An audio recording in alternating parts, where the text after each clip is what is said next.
Good morning and welcome to our Wednesday reflection from here in the Lady Chapel at St Mary's Church in Goosner. We are journeying through Passiontide, this period of intense events and thoughts and reflections that lead us into Holy Week and to Easter. And the reading that is set for today, and if you've already done it, I apologise if you're going to hear the words again, but comes from John chapter 12. And this is Jesus having a meal with Mary and Martha and Lazarus, his friends in Bethany, just outside Jerusalem, between when he has raised Lazarus from the dead and the events of Holy Week. 6 days before the Passover, Jesus went to Bethany, where Lazarus was, whom he had raised from the dead. And they gave a dinner for him there. Martha waited on them, and Lazarus was among those at table. Mary brought in a pound of very costly ointment, pure nard, and with it anointed the feet of Jesus, wiping them with her hair. The house was filled with the scent of the ointment. Then Judas Iscariot, one of his disciples, the man who was to betray him, said, "Why was this ointment not sold for 300 denarii and the money given to the poor?" He said this not because he cared about the poor, but because he was a thief.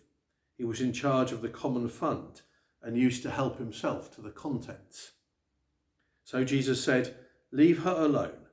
Let her keep it for the day of my burial. You have the poor with you always. You will not always have me." Meanwhile, a large number of Jews heard that he was there and came not only on account of Jesus, but also to see Lazarus, whom he had raised from the dead. The chief priests decided to kill Lazarus as well, since it was on his account that many of the Jews were leaving them and believing in Jesus.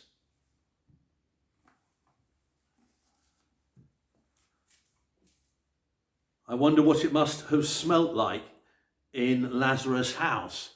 I've got a little bottle of perfume here and I squirt some of it around, and very quickly the air is full of the scent.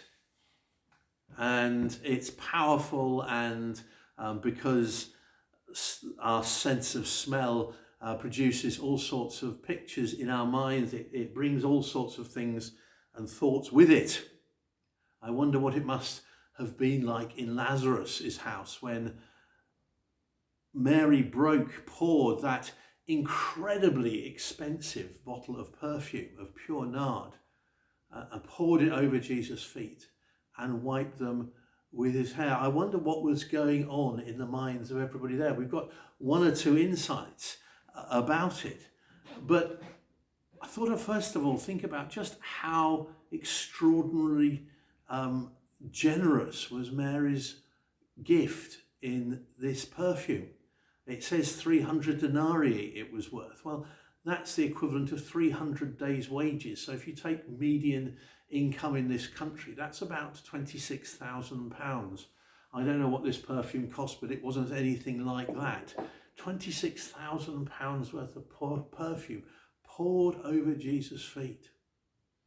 And you can imagine the smell of it filling the whole house, overwhelming all the senses, and people being caught up with all kinds of feelings and thoughts that get prompted, evoked by the smell, by Mary's action, by the wiping of Jesus' feet with her hair. There would no doubt have been senses of outrage. This was not something that people did. Clearly there was a sense from Judas about, there was a claim about justice, but there's also an accusation of thievery. What's going on? What's going on in people's minds? I imagine for Mary, part of it is about her love for Jesus, not least in thankfulness at having raised her brother Lazarus from the dead. But so many things going on there. And Jesus, of course, saying, this isn't about Mary's love for me. This isn't about anything to do with justice. This is about a love gift, and it's about my burial, which of course wasn't something that those around Jesus really wanted to think about.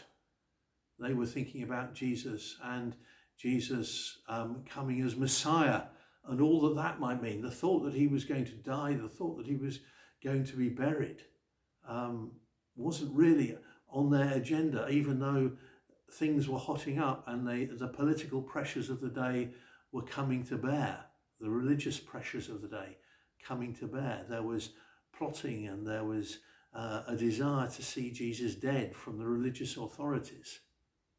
And so you've got all sorts of things going on in that room. And perhaps it's not a bad image to hold in our minds as we prepare ourselves for Holy Week, because we come to Holy Week with all sorts of mixed ideas, and we come with all sorts of different agendas, and we come with all sorts of mixed emotions, and we come and we're not quite sure what to do with them all. And I think that's perhaps the feeling that I get out of that room, is lots of things happening, lots of things going on, lots of different texts and subtexts, and nobody knowing quite what to do with it all. And yet it was all overwhelming, just as the smell in that house would have been overwhelming from such extraordinary, generous pouring out of that perfume. So as we come to Holy Week, we need to be preparing ourselves to engage afresh, to discover afresh what this Holy Week means for us, what it means for us now, what it means for us as we develop and deepen our relationship with the God who loves us so much that he came to die for us. So in our confusions, perhaps it would be good to make a commitment to engage with this Holy Week as we come to it anew. We have our pilgrimage that runs across the Fellside team. It isn't separate services for separate churches. It is a Fellside team pilgrimage, and it takes us day by day through Holy Week, and it invites us, and we'll see what David Picken, the Archdeacon, brings to share with us, but it invites us to come more deeply in, to explore anew what all these events mean for us, not just historically, but mean for us today. And so may I invite you not just to come to the services in your own church, but come to the other ones across the team too. And the information about that is in the magazine, and it's on the emails, and it's in the Easter cards that are being circulated. So do please join us for Holy Week. Amen.